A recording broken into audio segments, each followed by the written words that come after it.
What is cerebrospinal fluid opening pressure?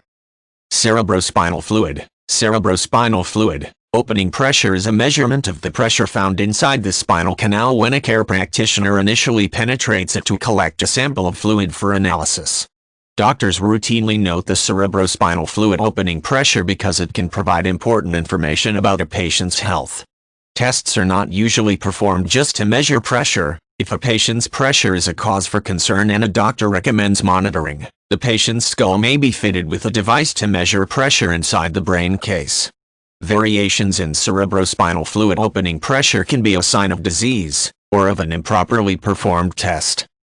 To measure cerebrospinal fluid opening pressure, a care provider carefully inserts a needle into the spinal canal in a procedure known as a lumbar puncture or spinal tap. The patient needs to lie in a slightly curled position and hold still during this procedure. An anesthetic makes it more comfortable.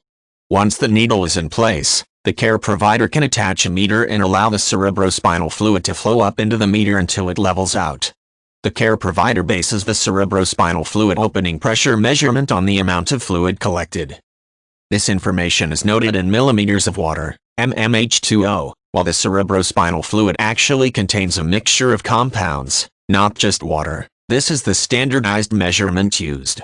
In very young children, it may be as low as 10 mmH2O, while obese adults may have pressure as high as 250 mmH2O.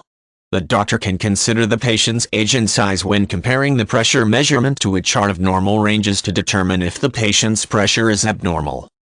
Patients in shock or coma tend to have a low cerebrospinal fluid opening pressure, as do patients who have just fainted and those with low blood pressure.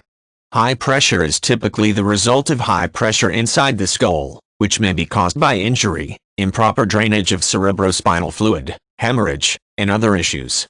The care provider can also evaluate the sample of cerebrospinal fluid collected during the pressure measurement to check for signs of disease like clots of white blood cells that indicate inflammation.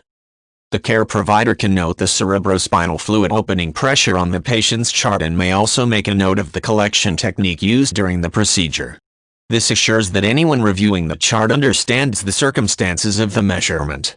If a measurement appears to be off, care providers may consider the fact that an error could have been made during the measurement.